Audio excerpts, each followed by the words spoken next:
Y ahora, desde la iglesia El Camino del Señor, el pastor José Luna nos trae el precioso mensaje: 4 grandes pruebas para el tiempo del fin. Esperamos de todo corazón que esta palabra bendiga su vida.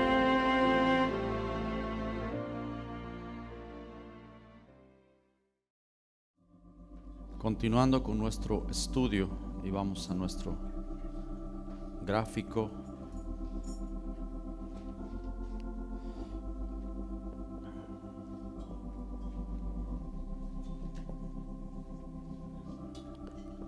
Esperamos como el siguiente evento, ¿qué? Israel rodeado de ejércitos y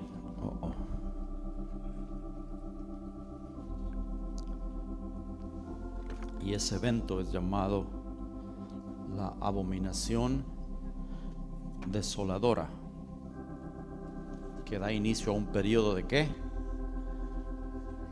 Díctenme, ustedes ya son maestros en esto. Un periodo de 3 años y medio que la Biblia le llama la gran tribulación, para limpiar ¿a quién? Juzgar ¿a quién?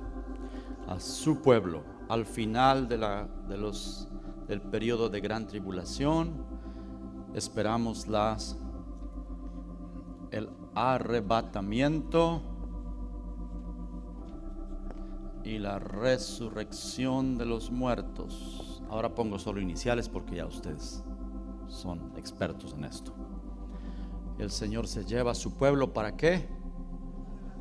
Para las bodas, y días más tarde, no años más tarde, días más tarde, ¿qué? El Señor regresa. Este evento se llama la segunda venida de Cristo. Ok, esta es la segunda venida, y establece su reino aquí, y empieza la conquista de la tierra, el reino de Dios, y comienza con una limpieza de esta tierra llamada Armagedón. ¿Vamos bien, hermanos? El tema que estamos estudiando en estas semanas es: si no somos incluidos en el arrebatamiento, ¿cuáles son las pruebas que tenemos que vencer? Y no todos van o vamos a ser incluidos en el arrebatamiento, porque pocos son los que se van y van a calificar. ¿Estamos ya bien? Entonces estamos estudiando, a ver si me recuerdan. ¿Y cuáles son las pruebas? Ya estudiamos algunas. Una prueba: el pacifismo. Las naciones, cuando el Señor venga, van a levantarse creyendo que eso no puede ser Jesús. Jesús, ¿cómo está matando tanta gente inocente, a los pobres angelitos islámicos? Imagínense, qué pena. Vamos a levantarnos para acabar con ese loco. Pacifistas, y todo el mundo pensando que no, Dios no mata ni una mosca. Ese no puede ser Dios, porque Dios es solo amor, y no leen la otra parte de la verdad. Dios es fuego consumidor. Otra prueba: la doctrina. La doctrina, vamos a ser confrontados con la doctrina falsa que se ha instalado en el pueblo de Dios por siglos. Y la doctrina sí va a ser un gran impedimento. La doctrina va a ser un gran impedimento para el tiempo del fin, porque la doctrina no provino del corazón de Dios, ha provenido de invenciones humanas, de datos irreales, ficticios. Olvídese, no será como las películas le dicen. No vamos a estar en un culto y de pronto se esfumaron 200 personas y solo quedaron algunas carteras de las hermanas ahí. Así no va a suceder, así no será el tiempo del fin. La Biblia no menciona eso. Invenciones humanas.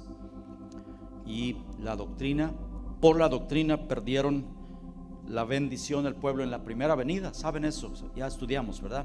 La doctrina en la primera venida les impidió ver la gloria de Dios. Las ideas preconcebidas les impidió entender la verdad. Y en el tiempo del fin no será la excepción. No será la excepción. Para empezar, la mayoría de la iglesia cree que el arrebatamiento es antes del periodo de gran tribulación, ¿sí o no? Solo ahí ya empezamos con problemas enormes. Solo ahí. Antes de que empiecen los juicios y los pleitos sobre esta tierra, tranquilos, vamos a volar y nos vamos a estar casando con el Señor, mientras la bestia, el anticristo y el falso profeta y los juicios y las plagas caen aquí. Nosotros estamos casados con el Señor. Entonces, tranquilos, hermanos, solo venga Cristo y escape. Aleluya. No es verdad. La Biblia jamás enseña eso. Y si alguien tiene dudas, siempre decimos algo. No, es como un reto, pero no un reto irracional, no un reto irrespetuoso, ni es una ironía. Encuentren un solo verso, uno solo en toda la Biblia, en donde la Biblia diga, sin interpretaciones privadas, que el pueblo de Dios será llevado antes de la gran tribulación. Encuentre uno solo y me lo muestra, por favor. No existe, no pierdan el tiempo. No existe tal cosa. El pueblo de Dios va a estar aquí porque necesita ser depurado, limpiado, emblanquecido. Apocalipsis dice, hablando de las bodas: gocémonos y alegrémonos porque han llegado las bodas y su esposa se ha preparado, y el Señor ha juzgado a la ramera. Después de que el Señor juzga a la ramera, ¿quién es la ramera? Israel físico e Israel espiritual. La iglesia rockera de hoy necesita ser limpiada. La iglesia reggaetonera de hoy necesita una purificación. No está lista para irse al cielo, ¿verdad que no? O ya. Cristianos llenos de Facebook y nada de Biblia, y están listos para ir al cielo. No, el Señor tiene que traer un tiempo de limpieza. ¿Estamos de acuerdo con eso? Y si no lo vemos es porque hay orgullo en nuestro corazón y pensamos que ya estamos listos y no tenemos necesidad de nada. Señor, libéranos. Ayúdanos a entender que sí necesitamos el horno que va a purificar nuestras vidas. Después de la limpieza, el Señor sí va a tener una iglesia sin mancha y sin arruga. La mancha y la arruga se quita lavando y planchando, hermanos. Y eso es lo que va a hacer el Señor en este tiempo. Juicio para su pueblo, para limpiarlo, y juicio para el mundo después de su venida. Ya estamos entendiendo mejor, ¿verdad? Ahora tenemos una base. Vamos a la prueba número 3. La prueba número 3. Si no somos incluidos en el arrebatamiento, ¿cuáles son las pruebas que tenemos que ganar? Número 3. Habrá mucho antisemitismo en el mundo, como nunca antes, en el mundo y en la iglesia. Porque en el tiempo del fin, en este periodo más que nunca, y ya lo estamos empezando a ver, pero en este periodo más que nunca va a manifestarse otra vez el mismo ángel caído que gobernó Alemania, la Alemania nazi. Hemos dicho en otras ocasiones, hermanos, Hitler no gobernó Alemania en la época de la Segunda Guerra Mundial. Un ángel caído gobernaba detrás de Hitler. Él mismo lo confesaba, que escuchaba a su consejero por las noches. Un ángel caído. Y el ángel caído lo que quería es que exterminar a Israel, a los judíos, borrarlos del mapa, porque son una raza inferior, porque eran llamados cerdos. Empezó el boicot en contra de los judíos, porque durante todos estos 2000 años Israel, y se los he dicho en otras ocasiones, Israel ha sido como el Jonás. ¿Recuerdan? Cualquier cosa que pase, si el mundo se encuentra en turbulencia en alta mar, hay que buscar un culpable. El culpable es los judíos. Y si tan solo echamos a Jonás fuera del barco, van a ver como el mar se aquieta y todos vamos a estar contentos. Y sí, el mundo va a lograrlo por un tiempo, pero hay de aquellas naciones que se levanten contra el pueblo de Dios, el pueblo literal y espiritual de Dios. Habrá mucho antisemitismo. Quisiera que vayamos a Lucas, el capítulo 15, hermanos. En el tiempo del fin, como nunca antes, antisemitismo, ¿me entienden esa palabra? Un odio a los judíos, el odio al pueblo judío. Tal vez no es la mejor frase, porque antisemitismo viene de odiar la descendencia de Sem, de donde vienen los judíos, pero muchos otros pueblos vinieron de Sem. Después se acuñó esa frase, antisemita, y quedó establecido como solamente el odio para el pueblo judío. Pero una mejor expresión sería la judeofobia. ¿Han oído hablar de eso? Judeofobia. Fobia es todo lo que uno odia, lo que uno quiere estar lejos de eso. Entonces, un buen término, pero para motivos de entendernos, y porque ustedes escuchan todos los días eso en noticias, antisemitismo, un odio extremo hacia los judíos. Lucas 15, hermanos, en el fin de los tiempos, como nunca antes, tendremos la historia del hijo pródigo delante de nosotros. Quiero que leamos desde el versículo 11. Un hombre tenía 2 hijos, y el menor de ellos dijo a su padre: Padre, dame la parte de los bienes que me corresponde. Y les repartió los bienes. No muchos días después, juntándolo todo, el hijo menor se fue lejos a una provincia apartada, y allí desperdició sus bienes viviendo perdidamente. Y cuando todo lo hubo malgastado, vino una gran hambre en aquella provincia y comenzó a faltarle. Y fue y se arrimó a uno de los ciudadanos de aquella tierra, el cual le envió a su hacienda para que apacentase cerdos. Y deseaba llenar su vientre de las algarrobas que comían los cerdos, pero nadie le daba.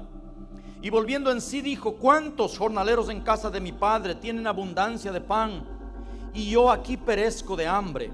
Me levantaré e iré a mi padre y le diré: Padre, he pecado contra el cielo y contra ti. Ya no soy digno de ser llamado tu hijo. Hazme como a uno de tus jornaleros. Y levantándose vino a su padre. Y cuando aún estaba lejos, lo vio su padre y fue movido a misericordia, y corrió y se echó sobre su cuello y le besó. Y el hijo le dijo: Padre, he pecado contra el cielo y contra ti, y ya no soy digno de ser llamado tu hijo. Pero el padre le dijo a su siervo: sacad el mejor vestido y vestidle, y ponedle un anillo en su mano y calzado en sus pies, y traed el becerro gordo y matadlo, y comamos y hagamos fiesta, porque este mi hijo muerto era y ha revivido, se había perdido y es hallado. Y comenzaron a regocijarse. Y su hijo mayor estaba en el campo, y cuando vino, llegó cerca de la casa, oyó la música y las danzas, y llamando a uno de los criados le preguntó qué era aquello. Él le dijo: tu hermano ha venido, y tu padre ha hecho matar el becerro gordo por haberle recibido bueno y sano. Entonces se enojó y no quería entrar. Salió por tanto su padre y le rogaba que entrase. Mas él respondiendo dijo al padre: he aquí tantos años te sirvo, no habiéndote desobedecido jamás, y nunca me has dado ni un cabrito para gozarme con mis amigos. Pero cuando vino tu hijo, que ha consumido sus bienes con rameras, has hecho matar para él el becerro gordo. Él entonces le dijo: hijo, tú siempre estás conmigo, y todas mis cosas son tuyas, mas era necesario hacer fiesta y regocijarnos, porque tu hermano era muerto y ha revivido, se había perdido y es hallado. ¿Quién es el hijo menor?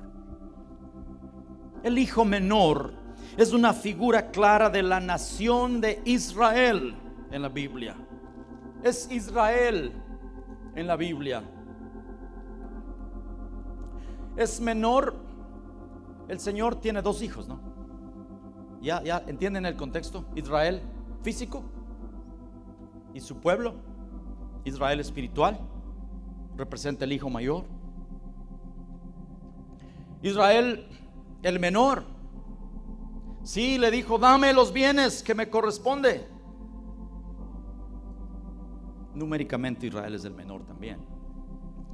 Y además un buen punto a recordar es de que el menor en la Biblia muchas veces tenía la unción y la bendición de su padre. Abel, ¿recuerdan? No Caín, el primero, Abel, el segundo, o el menor. Jacob, David, Efraín, Judá, son algunos ejemplos de que los mayores no tuvieron la unción, la bendición. Los menores tuvieron bendición.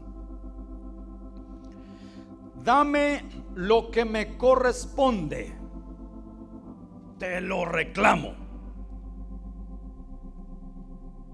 Y sí, como hijo, tiene derecho a la herencia.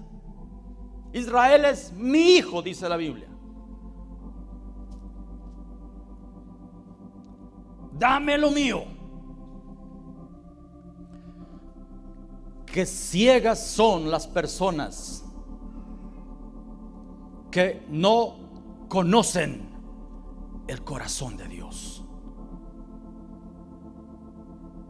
Y como no conocen el corazón de Dios, la iglesia inventó la falsa doctrina de reclamar las promesas. ¿Han oído?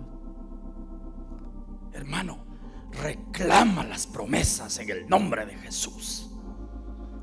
Párate y dile: Señor, dame porque me pertenece, la reclamo en tu nombre.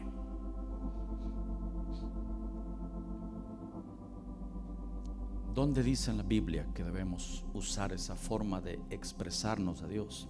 Algunos me citarán salmos. Una cosa he demandado a Jehová. Dos cositas. ¿Qué demandó? Estar en tu casa todos los días.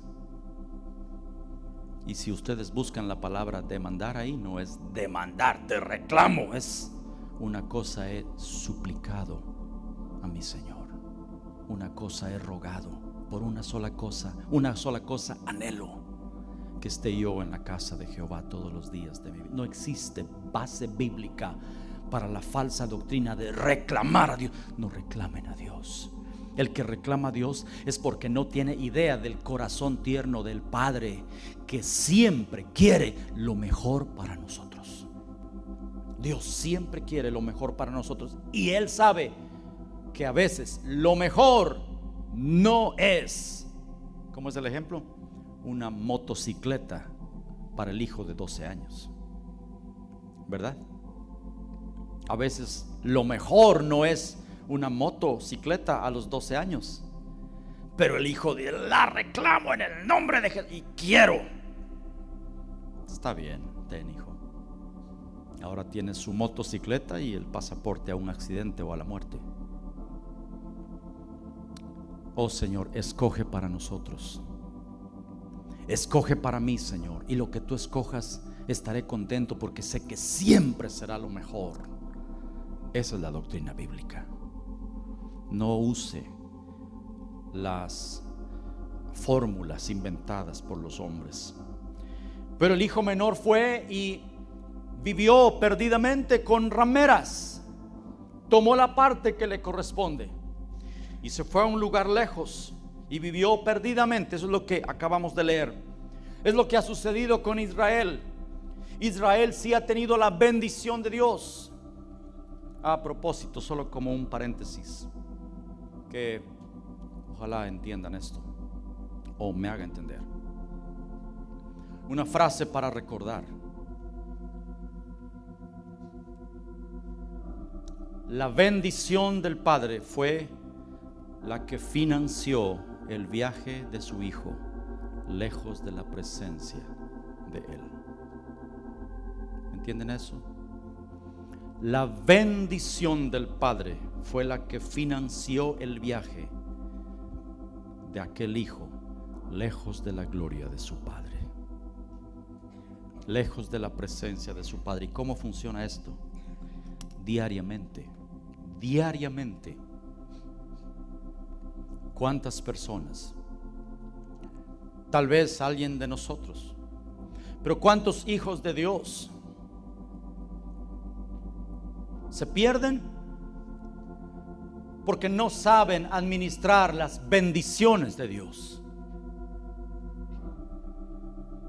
Y tal vez Dios está diciendo, tal vez es preferible la manera como estabas antes.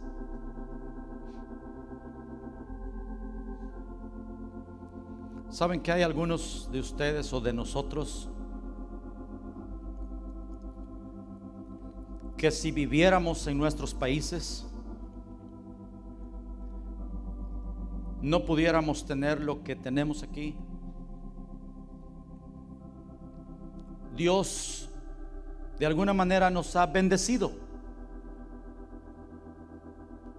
Pregunto, ¿qué están haciendo con las bendiciones de Dios y la provisión de Dios? Algunos de ustedes o de nosotros en nuestros países no pudiéramos tener cosas que aquí las damos por descontado. ¿Tienen una computadora en cada cuarto? ¿Tienen iPad? ¿Tienen iPhone 5 o 5S? Y están esperando el 6 y luego el 7. ¿Y es una bendición o no? ¿Es una provisión del Señor que tengamos para poder comprar eso?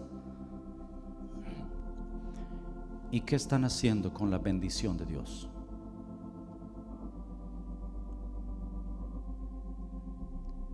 ¿Y por qué hay silencio? A veces pienso que el Señor estaría más contento con algunos de ustedes, y perdón que lo diga de esta manera, si estuvieran en su pueblo, allá en sus países, en donde el corazón era más puro. Tal vez no había tanta bendición. ¿Saben cuántos millones de cristianos están yendo a la perdición por no saber administrar la bendición de Dios? Y ese es otro de los muros que el Señor, por su misericordia, por su gran misericordia, y le doy toda la gloria a Él,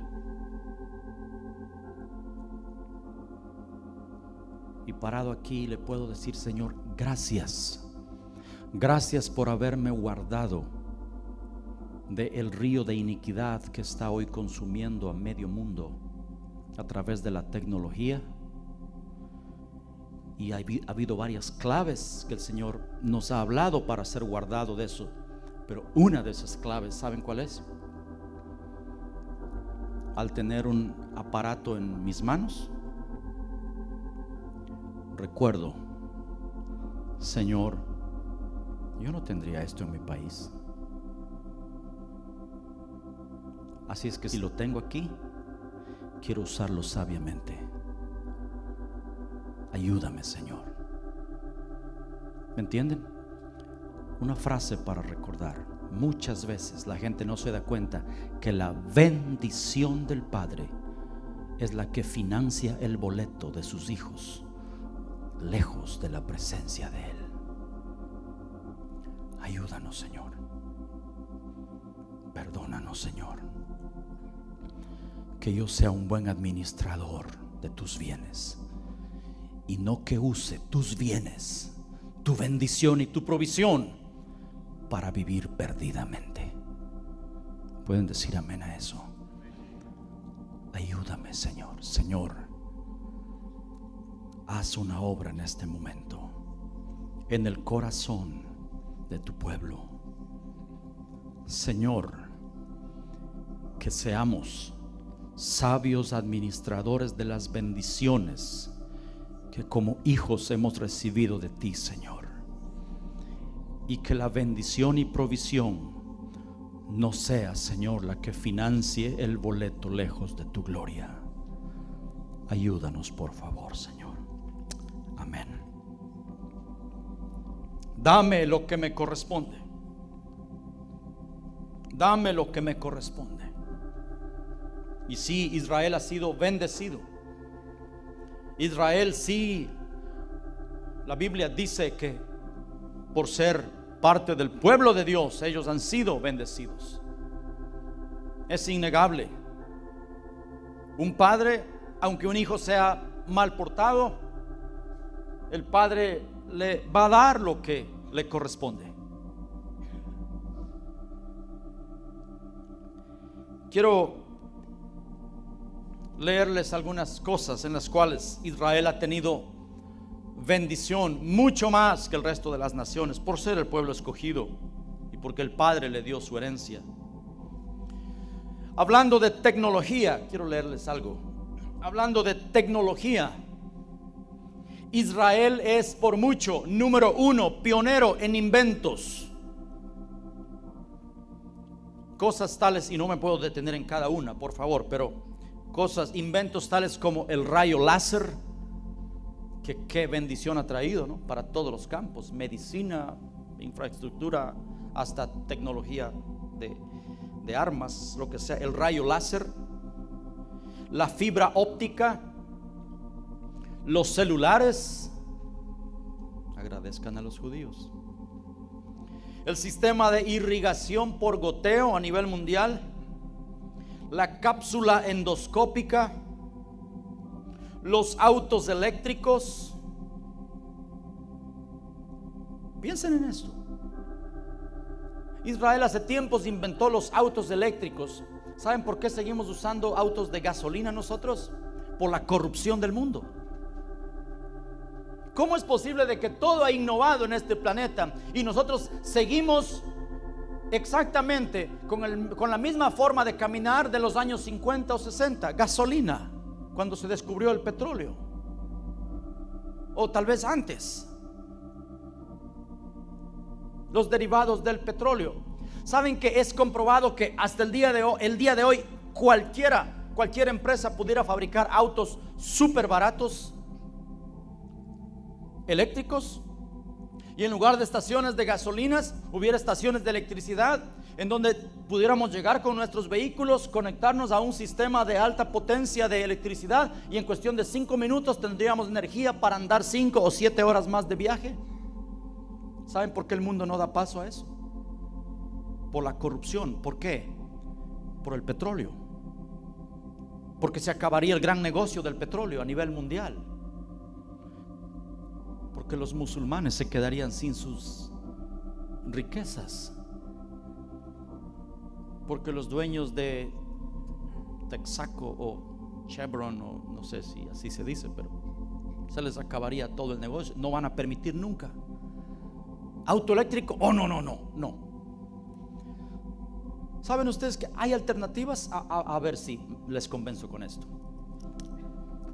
En los países de ustedes, porque en el mío sí existe, pero sé que en los países de ustedes, cualquier persona, cualquier mecánico del barrio, del pueblo, saben que ellos pueden hacer un sistema y conectan y ponen atrás en el baúl de los carros un cilindro de gas que se usa para cocinar.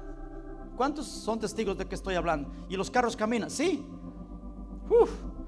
Un mecánico del pueblo puede hacer esa adaptación.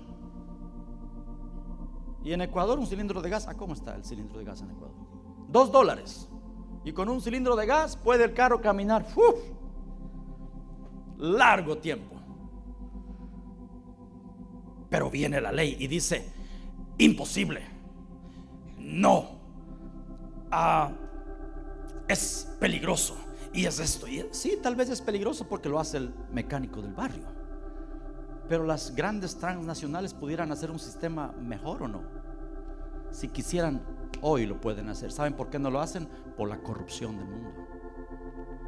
Y estamos atados al precio del petróleo, y Wall Street, y Nasdaq, y Dow Jones, y bajó el petróleo, subió el petróleo, si hay guerra, hay caos, y ahí estamos todos atrapados en este sistema. Es puro corrupción. Israel hace tiempo inventó los autos eléctricos, pero no voy a hablar más de eso. Me enojo a veces, no con ustedes, con el sistema, y mi anhelo es: Señor, ven pronto, ven pronto. autos eléctricos. Premios Nobel, los judíos, por mucho, por mucho. Los premios Nobel de los judíos superan con creces a las de cualquier otra nación, todas las naciones juntas, por goleada. De veras, premios Nobel para los judíos, física, química y todo. Israel ha desarrollado la primera cámara de video ingestable. Qué tremendo. Una cámara de video que puede ser depositada adentro de una cápsula, una píldora, para observar el intestino delgado desde adentro y ayuda en el diagnóstico del cáncer. Israel lidera el mundo en número de científicos y técnicos dentro de su población laboral. 145 científicos por cada 10,000 habitantes. Para que tengan una referencia, en Estados Unidos existe 85 científicos por cada 10,000, en Japón 70 y en Alemania 60 por cada 10,000. Israel 145 por cada 10,000, un país de 5 millones de habitantes. Un nuevo tratamiento para el acné. Buenas noticias. El Clear Light. Algunos van a ir corriendo después del culto a Google a buscar Clear Light. Produce una luz de alta intensidad libre de rayos ultravioletas de banda estrecha que causan que las bacterias del acné desaparezcan. Es la cura completa. Todo sin destruir el tejido cutáneo. No tiene contraindicaciones. Como quemar la cara, pero la cara no es tocada, solamente el problema, las bacterias. Qué tremendo. Y entre otros, muchos inventos. Ellos sí tienen la bendición de Dios. Hablando de finanzas, el 60% de la economía mundial está en manos de los judíos. Entre los 10 hombres más ricos del mundo, varios de ellos son judíos. Los bancos suizos, los famosos bancos suizos, donde todo el mundo deposita su dinero, los grandes, los dueños son judíos. Los dueños del Banco Mundial, judíos. Los inventores del capitalismo, judíos. Los inventores del comunismo, judíos. Tecnología de guerra. La aviación israelí, por mucho, la mejor de todo el planeta. Tanques de guerra, los mejores, judíos. Los cazabombarderos, los mejores, judíos. Los misiles tierra-aire, los mejores, inventados por judíos. Armas inteligentes, judíos. Veamos algunos nombres y marcas, a ver si ellos no han tenido la bendición de Dios y controlan este mundo. Cristóbal Colón, Metro Golden Mayer, perdón si lo pronuncio mal. Hilton, algunos dirán, no, se dice Hilton. Perdónenme, aún no llego a esa parte del inglés yo. Hilton. Albert Einstein. ¿Conocen algunos de esos nombres? Rubinstein. Las hermanas saben qué es Rubinstein. Los cosméticos mejores del mundo. Y también van a ir después del culto a buscar Rubinstein. Singer. ¿Alguien tuvo una máquina Singer alguna vez? Ah, sí, judíos. Levi Strauss, los dueños de los pantalones que nosotros decimos los Levi's, ¿verdad? Bien pronunciado en español. Goldsmith, ¿quién es?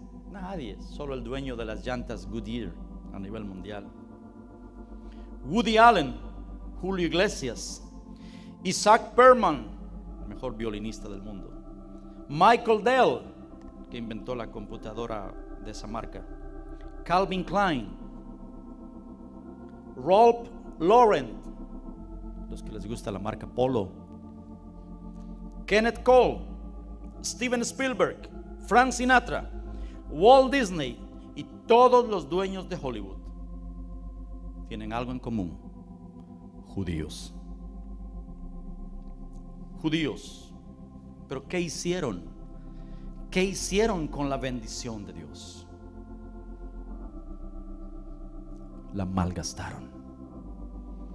Dios sí les dio la bendición y la parte de ellos, pero la malgastaron. Llegó al extremo de vivir como las naciones de este mundo. El hijo pródigo fue y se mezcló y vivió perdidamente en medio de los pueblos. Llegó a gastar con rameras. La Biblia dice: el que se une a una ramera es un solo cuerpo con ella. Por eso el Señor le llama en el Apocalipsis a Israel la gran ramera. No es la iglesia católica, olvídense de esa doctrina. La Biblia menciona quién es la gran ramera: Israel, espiritual y físico. La gran ramera vivió con rameras y llegó a ser una ramera. Lo acabamos de leer en Lucas 15. El Señor dijo: no vivan como el mundo. Han llenado el mundo con la perversidad de Hollywood. Han saturado el mundo. Todo lo que inventa Walt Disney, casi satánico o satánico.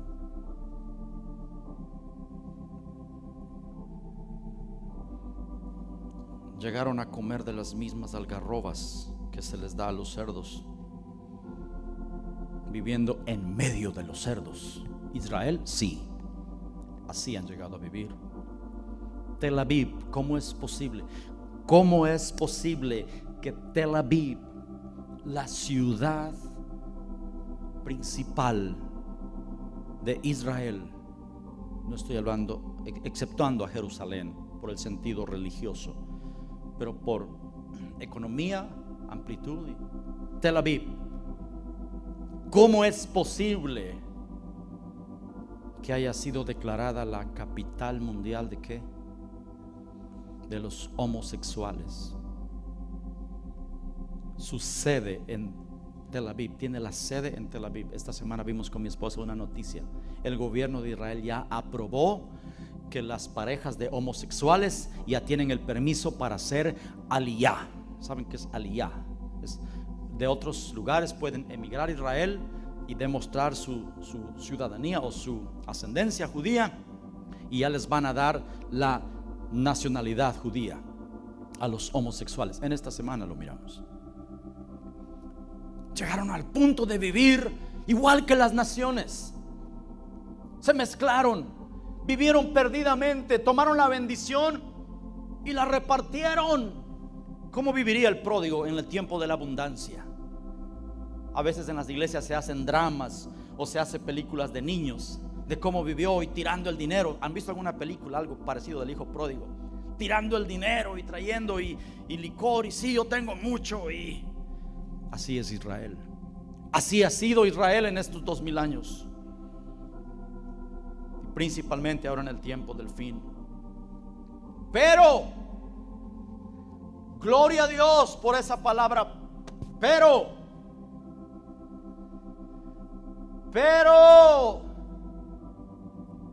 llegó el tiempo de angustia. Llegó el tiempo de angustia. Llegó el tiempo en el que se acabó el poder del pueblo santo. ¿Recuerdan Daniel? Llegó el tiempo de angustia. Llegó el tiempo de gran tribulación. Llegó el tiempo en el que Dios decide tratar otra vez con su pueblo para volverlo a casa. Gloria a Dios por las pruebas.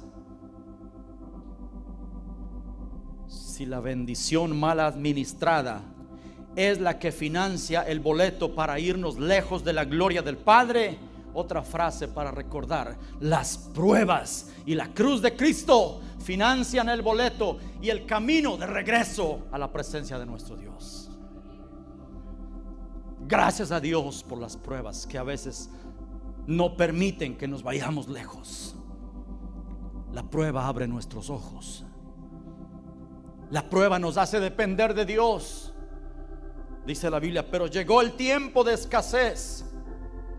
Llegó el tiempo de la angustia para este pródigo. lejos de Dios, de su Padre. Y estando en esa condición, dice la Biblia que alzó sus ojos y reconoció cómo estaba. Ahora se da cuenta de su perdida condición y volvió en sí y se acordó de su Padre. En medio de esa angustia, ese pródigo se acordó de su Padre. Se acordó que su Padre, en la casa de su Padre muchos disfrutan la bendición y él está perdidamente viviendo. Y gastó todos los bienes fuera de la presencia de Dios. Pero volvió en sí, levantó los ojos y dijo: volveré a la casa de mi padre, le diré: Padre, he pecado contra el cielo y contra ti. La angustia abre nuestros ojos, hermano. La angustia nos humilla. ¿Sabe por qué algunas personas son orgullosas? Porque no han sufrido lo suficiente. Déjenles que Dios les toque un rato y van a ver cómo el Señor empieza a quebrantar el corazón. Y cuando vino y emprendió el camino de regreso, qué cuadro, hermanos. ¿Están metidos en la historia conmigo? Qué cuadro. Dice que el padre lo miró de lejos, porque todos los días el padre salía a ver si regresaba su amado. Y cuando llegó se postró y le dijo: Padre, he pecado contra ti, contra el cielo y contra ti. Recíbeme como uno de los más pequeños de los jornaleros. Pero el padre le dice: ¿cómo me dices eso? Tú eres mi hijo. Tú eres mi hijo. Y se echó sobre su cuello y lloraron. Pienso, hermanos, cómo será el día. Zacarías, el libro de Zacarías nos muestra cómo será cuando el Señor, el Mesías rechazado por Israel hace 2000 años, se dé a conocer a su pueblo. Oh, qué gloria será. Hay una figura de esto, ¿saben dónde? En José, cuando se dio a conocer a sus hermanos. ¿Pueden entender eso? Los mismos hermanos que le vendieron para Egipto, los mismos hermanos que le decían: ahí viene el soñador. Cuando vino la angustia sobre la tierra de ellos y ellos vinieron para Egipto, ellos no saben que José, el que ellos vendieron, el que ellos maltrataron, ellos no saben que José ahora es gobernador en Egipto. Y cómo nos conmueve esa historia cada vez que pasamos por allí, ¿verdad? Necesitamos tener un corazón duro para no conmovernos cada vez que pasamos por esa porción de la Biblia. Y llega ese gran día cuando José dice: saquen a todos por favor del cuarto. Y José, si usaba algún tipo de turbante o lo que sea, yo no sé, José se despoja de eso y empieza a nombrarlos y les dice: Judá, Zabulón. Qué historia, hermanos. Rubén, Isaacar. Yo soy José. Yo soy José al que ustedes vendieron para Egipto. No les pese el haberlo hecho, porque Dios diseñó esto. La Biblia dice que ellos lamentarán, todas las tribus lamentarán al mirar a su Mesías, al mirar al Cristo que sus padres crucificaron y al que ellos han rechazado por estos 2000 años, cuando el Señor se dé a conocer en el tiempo de la segunda venida. Qué tiempo, hermanos. Qué encuentro. El Padre dice que lo vistió. ¿Qué es eso? Le volvió a dar la cobertura. Israel va a tener otra vez la cobertura de Dios. Le puso el anillo, autoridad. Israel va a tener la autoridad sobre las naciones en el reino de Dios. Puso sandalias en sus pies. Volvieron al camino. No me puedo detener en estas cosas. ¿Y luego qué hubo? Una cena. Una cena. La angustia hace que ellos reconozcan a su Dios, vuelven a la casa de su padre e inmediatamente hay una cena. ¿Y qué nos dice de la cena? Una frase sin sentido, una frase puesta ahí. No, hermanos, el Espíritu Santo no pone nada sin sentido. Dice: porque mi hijo estaba muerto y ha resucitado. La resurrección. Estaba perdido y ha sido hallado. Entonces la cena ocurre después de que Israel reconozca a su Dios. ¿Estamos? ¿Están despiertos? La cena ocurre cuando Israel reconozca a su Dios. Pero según Primera de Tesalonicenses, el capítulo 4, dice que el arrebatamiento ocurre el mismo día de la resurrección de los muertos. Es una figura preciosa. Entonces ya tenemos otro testigo de que el arrebatamiento ocurre después de la limpieza de la gran tribulación. Mi hijo estaba muerto y ahora ha resucitado. ¿Me entienden? Mi hijo estaba perdido y ahora ha sido hallado después de la angustia de la gran tribulación. Veamos lo que dice Romanos, solamente para corroborar esto rapidito. Romanos 11.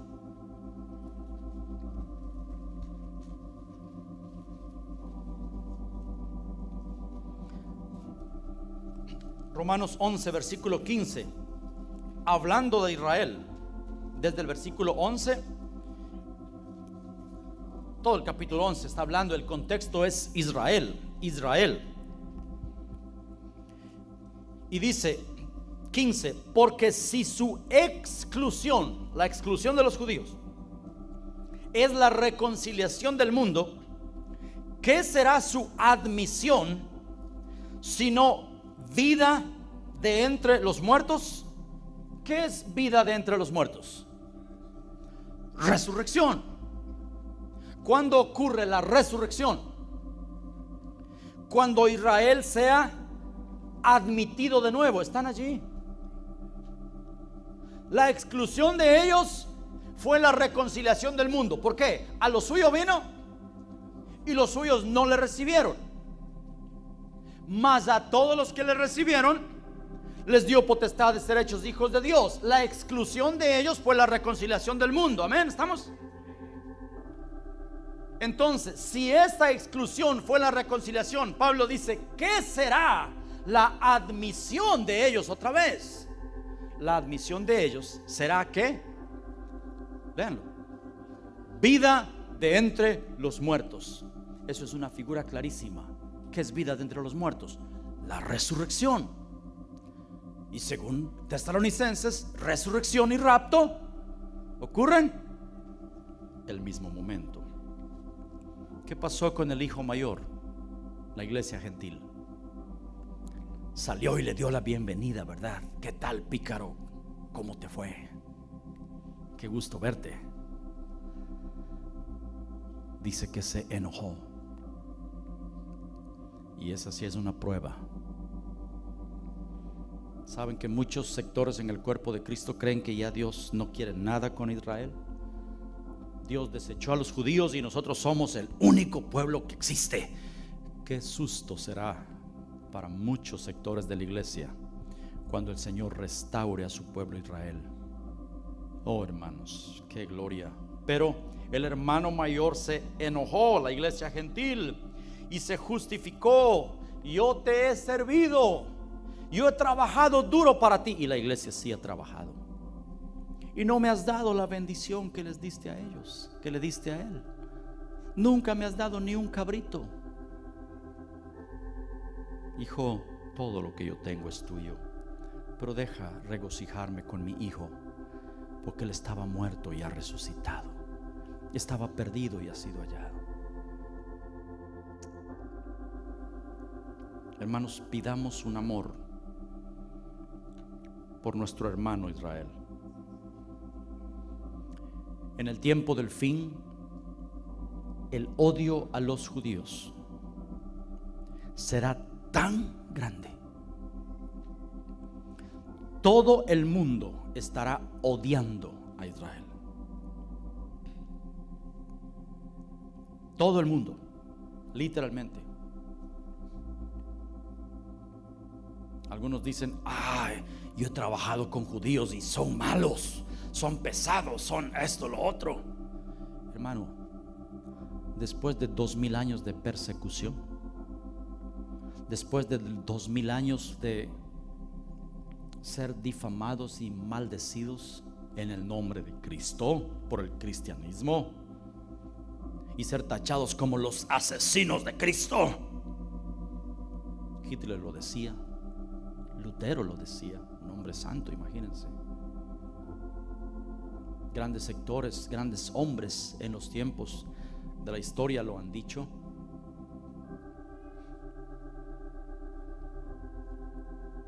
Han odiado a los judíos, les han tachado de ser los asesinos de Cristo.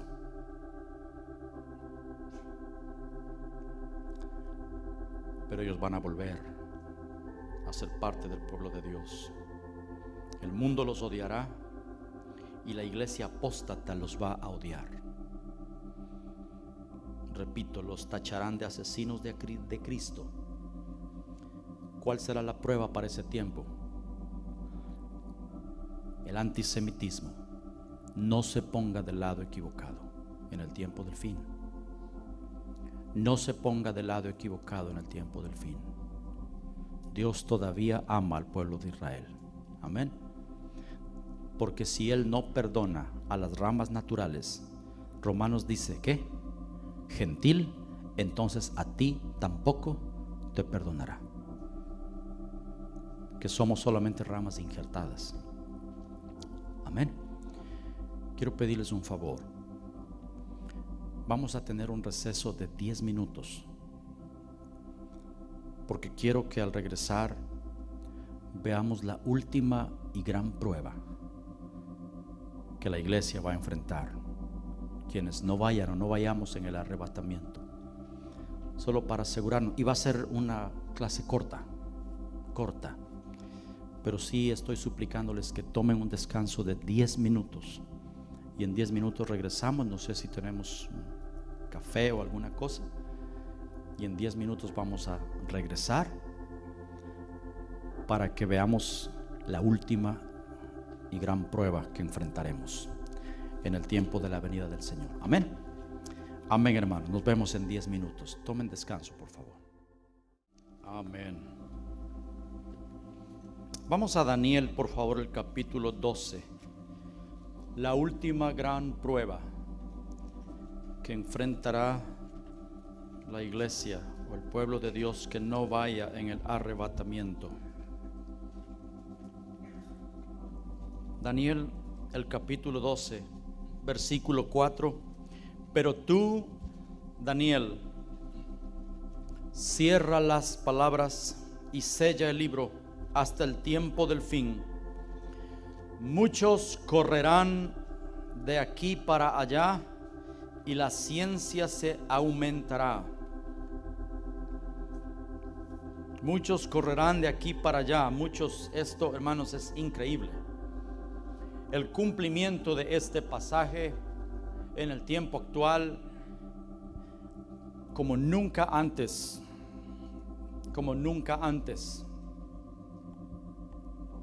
la gente moviéndose de un lugar a otro,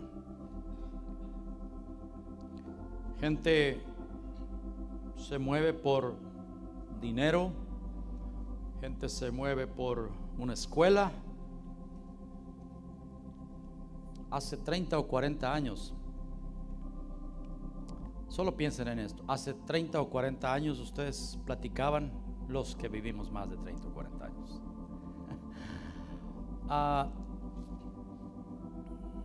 ¿verdad que cuando alguien llegaba a nuestro pueblo y decía, y sabíamos que viene de Estados Unidos? ¿De dónde? Ahora todo el mundo viene a Estados Unidos y regresa de Estados Unidos. Ahora la gente va a Europa, va a cualquier lugar. ¿Pudiera ser ese el cumplimiento? Puede ser. Pero creo que hay algo más importante que eso. La palabra que se usa aquí es viajar. Muchos correrán, pero muchos viajarán. Y sí, desde la invención del internet y el mundo globalizado, ahora realmente no hay límites. Podemos estar en cualquier lugar y en el mismo momento, ¿verdad? La gente moviéndose, viajando, y la gente navegando. Sí, muchos están corriendo de aquí para allá, pero muy pocos se están moviendo por su vida eterna. La gente se mueve por cualquier otra cosa, pero moverse, viajar, hacer un movimiento físico por algo eterno, muy pocos están dispuestos a hacer eso. Hermanos, en este tiempo el Señor nos va a poner en situaciones en las que tiene que comprobar si lo amamos o no. El Señor pide algo a los que no seamos incluidos o no sean incluidos en el arrebatamiento. Hay una decisión que tomar en el tiempo del fin. El Señor va a asegurarse quiénes quieren estar con Él y quiénes no. Dije en una clase anterior, ¿por qué Dios tendría que llevarse a vivir con Él eternamente a alguien que ni siquiera quiere pasar con Él 20 minutos hoy? ¿Sería justo? ¿Sería lógico? No, eso no es lógico. No es lógico. Alguien no quiere estar, no puede gastar ni 15 minutos para estar con Él hoy, por días, semanas, y luego pretender de que el Señor nos va a llevar para vivir con Él toda la eternidad. En primer lugar, usted estaría muy aburrido ahí, o yo, si no quiero estar con Él. No, Él va a asegurarse quién lo ama y quién quiere estar con Él. Así como Él en este tiempo va a dar gracia para sacar de la cárcel espiritual a personas que realmente se sientan cautivos. Viene un éxodo final. ¿Saben que el éxodo histórico es una figura del éxodo que viene? Vamos a dejar Egipto, hermanos, y eso es buena noticia. Pero ¿realmente nos sentimos cautivos? ¿Por qué Dios tendría que librar a alguien de sus cadenas, de sus pecados, si esa misma persona no está tan molesta con sus cadenas? ¿Por qué Dios tendría que librarlo? Dios no va a librar a nadie que no se sienta cautivo. Dios sí va a meter su mano para libertar a todos aquellos que genuinamente quieran ser libertados. Dios no va a hacer algo ilógico. Queremos ser libertados de cadenas a veces, situaciones. Dios va a asegurarse si son necesidades genuinas. Dios sí va a asegurarse, hermanos.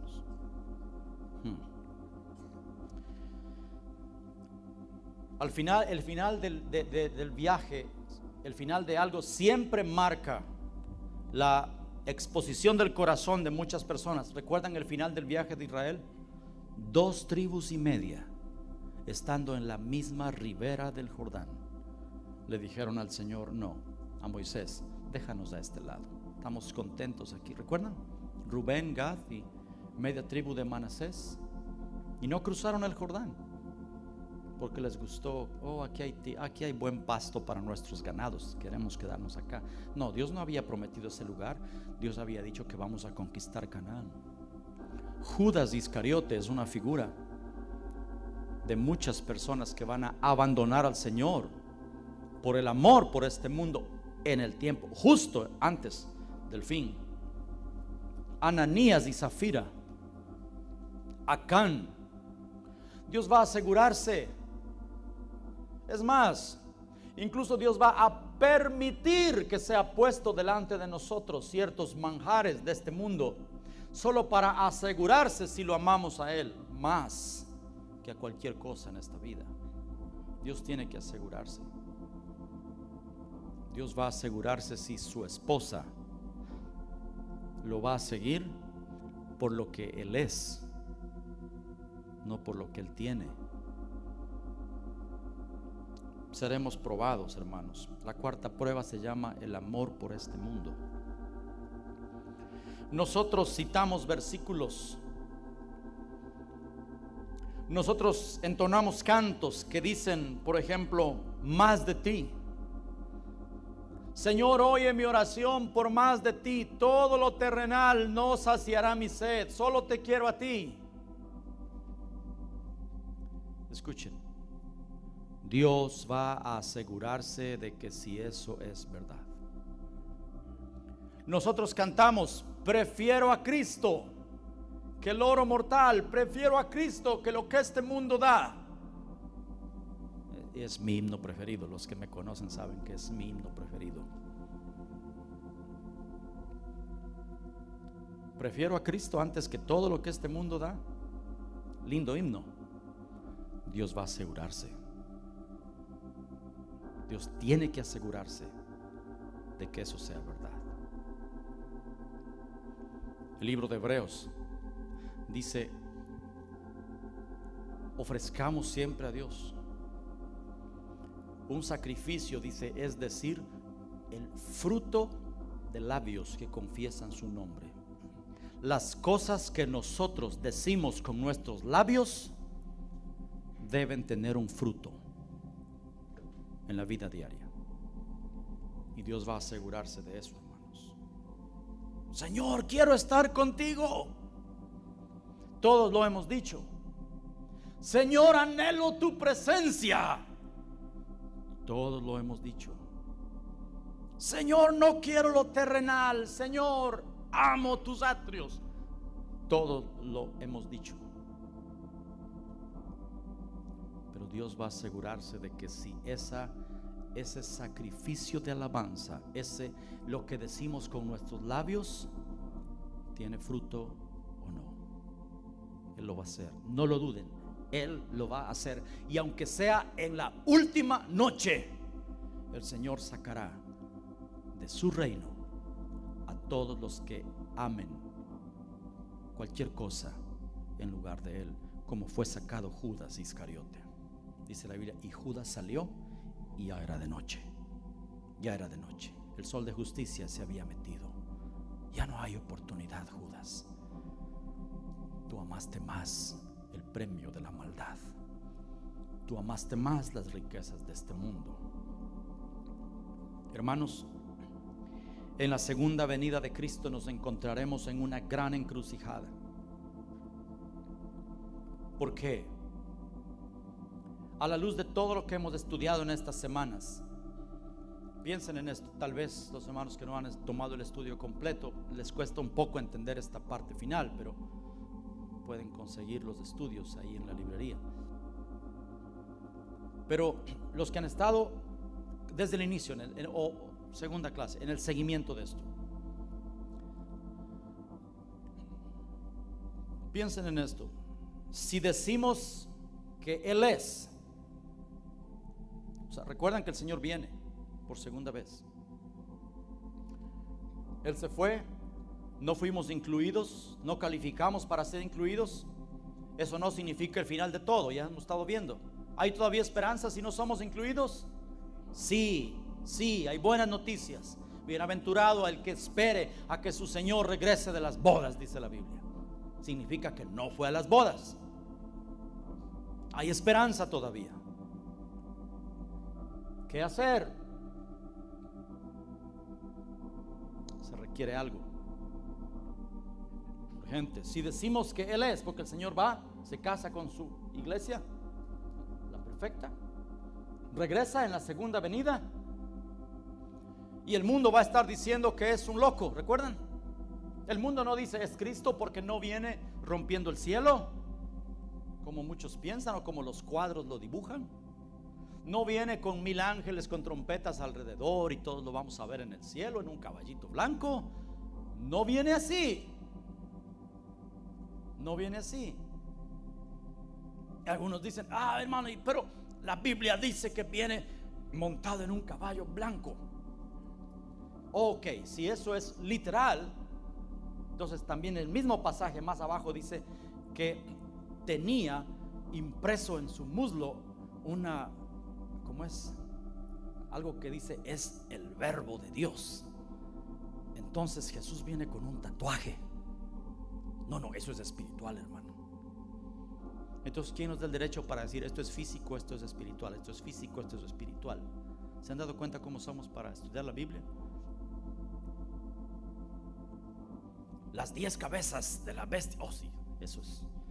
Nadie piensa que viene un monstruo con 10 cabezas, una bestia enorme, un animal. No. ¿Verdad que no? Yo nunca he escuchado eso. Eso es espiritual. Pero el caballo sí es físico. Entonces les hago la pregunta. 19 de Apocalipsis dice que viene en caballo, y Apocalipsis 1:7 dice que viene en las nubes. Entonces, ¿cómo viene? ¿En una nube o en un caballo? Bueno, tal vez viene en el caballo y el caballo está sobre una nube, y ahí va bajando, y bueno, por ahí va la cosa. No. Tenemos que ser serios en ver y estudiar lo que la Biblia dice. La venida del Señor no será un evento mundial. Él regresa de la misma manera que se fue. Ese mismo Jesús así mismo volverá y llegará y pondrá sus pies en el mismo lugar de donde Él se fue, y ahora viene a tomar su reino. Ya hemos estudiado eso en las otras clases, no puedo detenerme en esto. Pero el mundo diciendo que es un loco que se ha levantado en Medio Oriente y que está matando a palestinos y a islámicos y quiere el petróleo del Medio Oriente. Y la iglesia, el 90% de la iglesia diciendo que es el anticristo, porque viene a hacer un pacto de paz con los judíos, porque es alguien que si no se le sigue está matando a las personas. Cristo no haría eso, porque mi Cristo es puro amor. La iglesia gritando que es el anticristo, y muy pocos reconociéndolo, solo los que lo conocen en el lugar secreto diciendo: ese es mi Señor, yo lo conozco. Porque muy tierno, sí, para los amantes de Él, y Él viene muy duro para sus enemigos. Habrá 2 campamentos en el tiempo del fin. Por eso no me preocupa hoy qué piensan los mormones y qué piensan los testigos de Jehová y los católicos y los adventistas. Y hay cristianos que se pasan la vida hablando con ellos y refutando que si el Atalaya, que si Smith, que si Guillermo Miller, que si ¿quién más? Todos ellos. Y Russell, Charles Russell. Y van a callarles a los testigos de Jehová. Tranquilos, vivan por sobre esas cosas. ¿Saben por qué? Porque en el tiempo del fin solo habrá 2 campamentos: los que estén con Él y los que estén en contra de Él. Los que digan ese es el anticristo y es un loco, y aquellos que digan Él es mi Señor. Lo mismo sucedió hace 2000 años. Ese es un falso, es un impostor. ¿Quiénes decían eso? Líderes del pueblo de Dios, fariseos, saduceos. ¿Recuerdan? Es un falso, no te es lícito hacer esto y esto y otro. Pero otras personas decían: pero ¿puede un hombre falso hablar como ese hombre? Nunca alguien ha hablado como él. Dios tierno y Dios duro. Exactamente será su manifestación así en el tiempo de la segunda venida. ¿Cuál es la prueba? Si decimos que Él es, tenemos que tomar una decisión.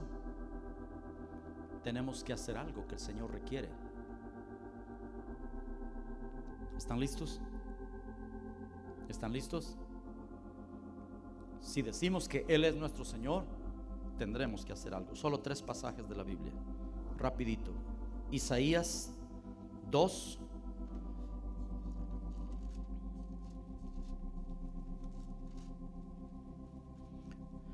versículo 1 al 4. Lo que vio Isaías, hijo de Amós, acerca de Judá y de Jerusalén, acontecerá en lo postrero de los tiempos, que será confirmado el monte de la casa de Jehová como cabeza de los montes. Eso es Israel. Y será exaltado sobre los collados, y correrán a él todas las naciones. Y vendrán muchos pueblos y dirán: venid y subamos al monte de Jehová, a la casa del Dios de Jacob, y nos enseñará sus caminos, y caminaremos por sus sendas, porque de Sión saldrá la ley, y de Jerusalén la palabra de Jehová. Y juzgará entre las naciones, y reprenderá a muchos pueblos, y volverán sus espadas en rejas de arado y sus lanzas en hoces. No alzará espada nación contra nación, ni se adiestrarán más para la guerra. Eso sí, después de la limpieza que viene, va a suceder esto. Cuando el Señor venga, se levantarán muchos pueblos diciendo, o de muchos pueblos diciendo: venid, subamos al monte de la casa de Jehová. Subamos. Salmos 53. Salmos 53. Versículo 6. Oh, si saliera de Sión la salvación de Israel. Acabamos de leer que Isaías dice: ¿cuándo va a suceder esto? Acontecerá en lo postrero de los tiempos que el monte de Israel será cabeza de los montes, y de allí saldrá la palabra de Jehová, la ley, ¿sí o no? Dice aquí: oh, si saliera de Sión la salvación de Israel. Cuando Dios hiciere volver de la cautividad a su pueblo, se gozará Jacob y se alegrará a Israel. Cuando el Señor recoja, cuando el Señor regrese a los que están cautivos y dispersos. ¿Cuándo va a suceder eso? Cuando el monte de Sión sea cabeza de los montes. Salmos 47.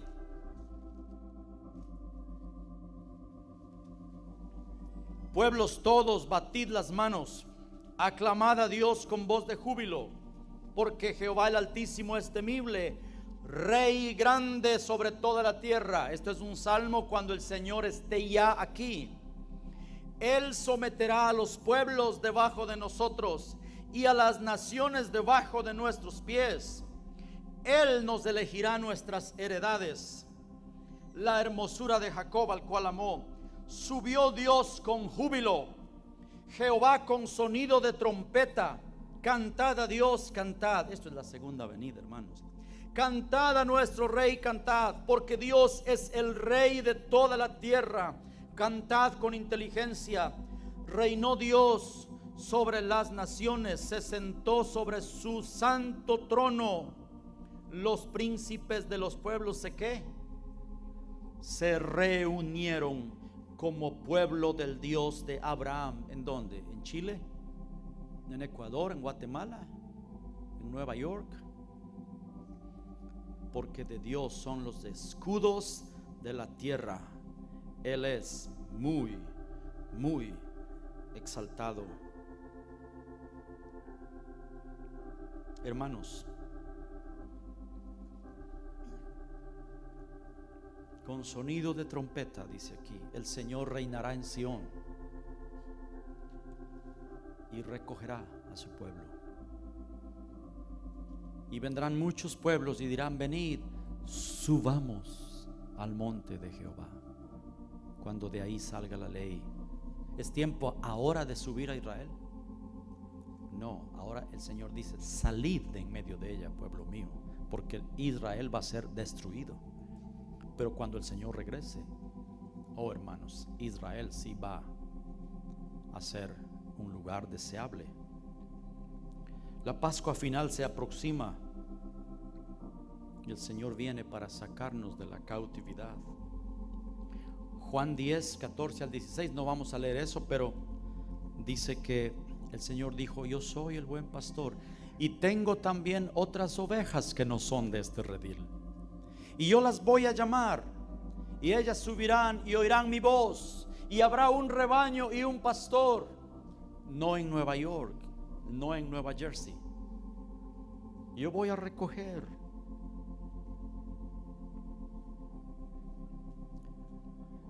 Señor, anhelo tu presencia. Piensen en esto. Oh Señor, anhelo tu presencia. Oh Señor, yo quiero estar contigo. Esas palabras pronto serán probadas. De aquí a muy poco tiempo serán probadas, porque el Señor pronto dirá: si lo deseas de todo corazón, entonces sube. Sube. Sube, aquí te espero.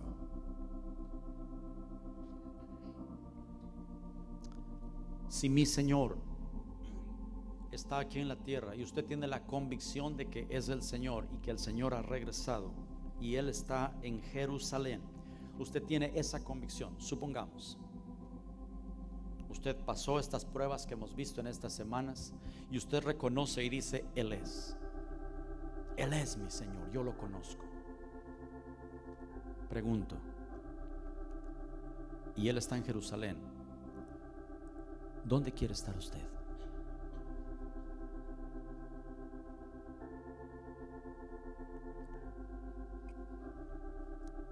Tenemos que resolver eso. Si Él está en Jerusalén y usted sabe que es el Señor y que ha regresado, los judíos dicen que es su Mesías.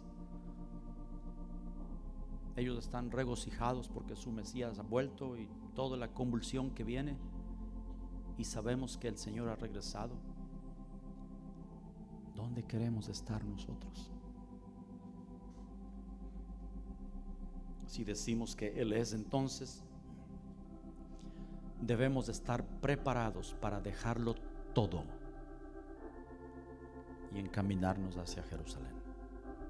Físicamente. Escuchen, hermanos, la toma del reino de Dios va a ser con juicios horribles. Y el Señor, si Él trae juicio para Nueva York o Nueva Jersey, el Señor no va a decir: oh, Gabriel, es tiempo de quitar a los impíos con juicios y no sé con qué, pero destrucción. Detente. Ahí están dos familias que son mis hijos. No vamos a tocar esa área. ¿Dios va a hacer eso? No. El Señor silbará a sus escogidos y dirá: suban, vengan conmigo, dejen todo, suban a mí. Yo he regresado. Oh, que escuchemos la voz de Él, como la mariposa monarca. ¿Recuerdan? Que cada año tiene que emigrar desde el sur de Canadá y vuela hasta el norte de México, y sabe que el viaje es peligroso, sabe que muchas morirán en el viaje, pero no importa, ellos van a ese lugar, al mismo árbol de donde sus padres salieron antes, meses atrás, y llegan y vuelan exhaustos y llegan a ese lugar en el norte de México. Qué figura tan linda. Un día vimos aquí un video sobre la emigración, como los animales cada año ellos sienten la urgencia de moverse, ir a otro lugar, por una voz que les grita en su interior, que les dice: camina.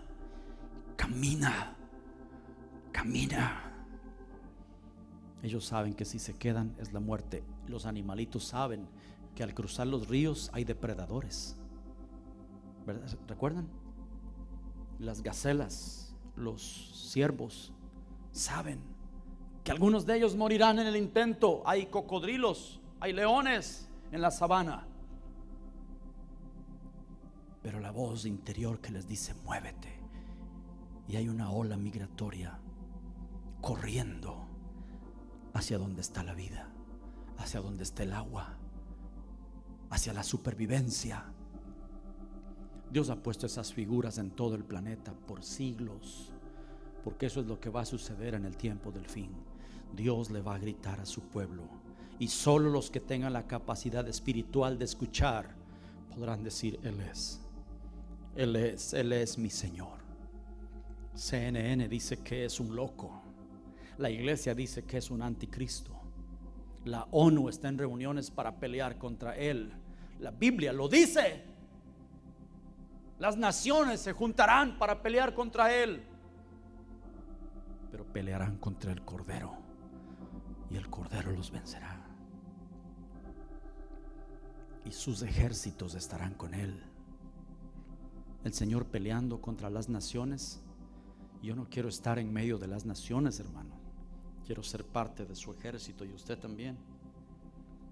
Debemos estar preparados para dejarlo todo, y esa sí será una gran prueba. Si no vamos en el arrebatamiento, hermanos, la única opción, y que no quede duda de lo que estamos diciendo, si no somos incluidos en el arrebatamiento, la única opción que tenemos de supervivencia es subir a Jerusalén, a la ciudad del gran rey, a encontrarnos con nuestro amado. ¿Cómo es posible que yo diga Él es, y que anhele todavía vivir en Estados Unidos?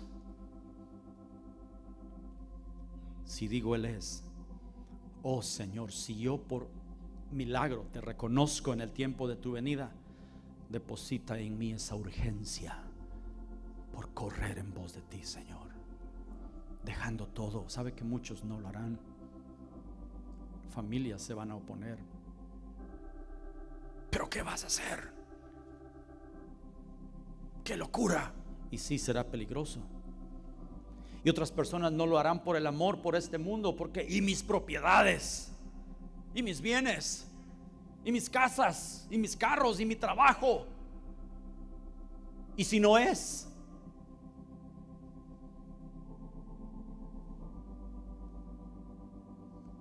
¿saben por qué a algunas personas les cuesta escuchar esta clase de prédicas?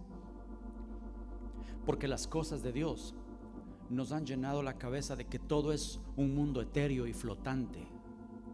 Y cuando hablamos de cosas prácticas y reales, entonces pensamos, no, qué raro está esto. Porque pensamos que el reino de Dios es una luz blanca allá al fondo, que ni puedo verla, y el trono de Dios está ahí. Él es un viejito, pero viejito con una barba blanca, y los cristianos están ahí en nubes tocando el arpa y flotando, y ahí vamos todos y cantamos todos, y ahí pasa el hermano Moisés, la que le dije.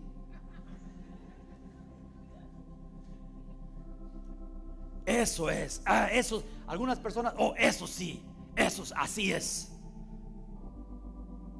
Y escuchar esta clase de mensajes físicos, palpables, reales.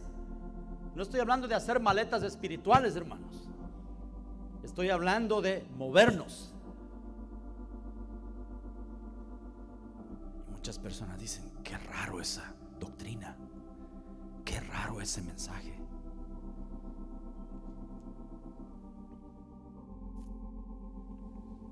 Señor, líbranos del amor por este mundo. En tu venida, deposita en mí esa urgencia. Y sí, les invito a que terminemos este estudio cantando el himno Prefiero a Cristo. Pero podemos entender, nuestras palabras serán probadas. Prefiero a Cristo, y pueden pasar los jóvenes. Prefiero a Cristo que lo que este mundo da.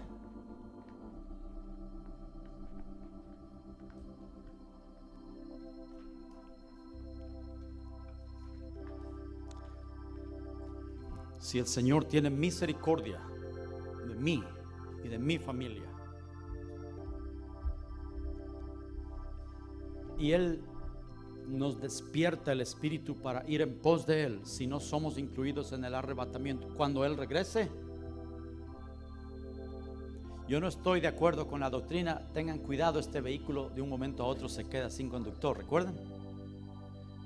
Pero sí les digo, esta iglesia se queda sin pastor,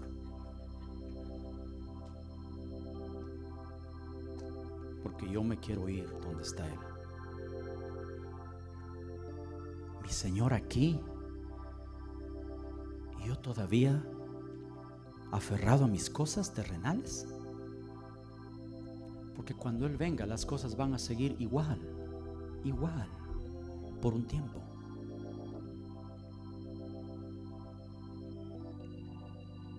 Y el Señor sí va a dar probablemente unos días o semanas para que sus hijos suban y corran en pos de Él. Nosotros nos movimos a este país por varias cosas. Ya sabemos lo que es emigrar.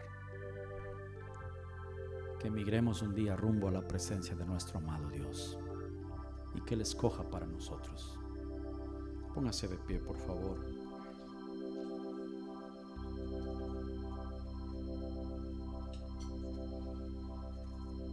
Algunas personas piensan y dicen: oh, entonces el Señor viene pronto, entonces no hay que estudiar, no hay que comprar nada, no hay que... No estoy diciendo eso. La Biblia no enseña eso. ¿Recuerdan lo que dice 1 de Corintios 7? El tiempo es corto, dice. Por tanto, dice, el que compra, no dice no compre, dice el que compra, ¿qué dice? Haga como si no comprase. ¿Está comprando algo? No es problema. ¿Tiene algún plan? No es problema. Pero ojalá que sí el Señor haya en nuestro corazón: Señor, en tu venida yo quiero, Señor, y mi anhelo es de que todas las cosas se queden allí, Señor. Todo. Quita de mí el amor por este mundo, Señor, el apego por lo terrenal. Ayúdame, Señor. Cantemos el himno. Prefiero a Cristo.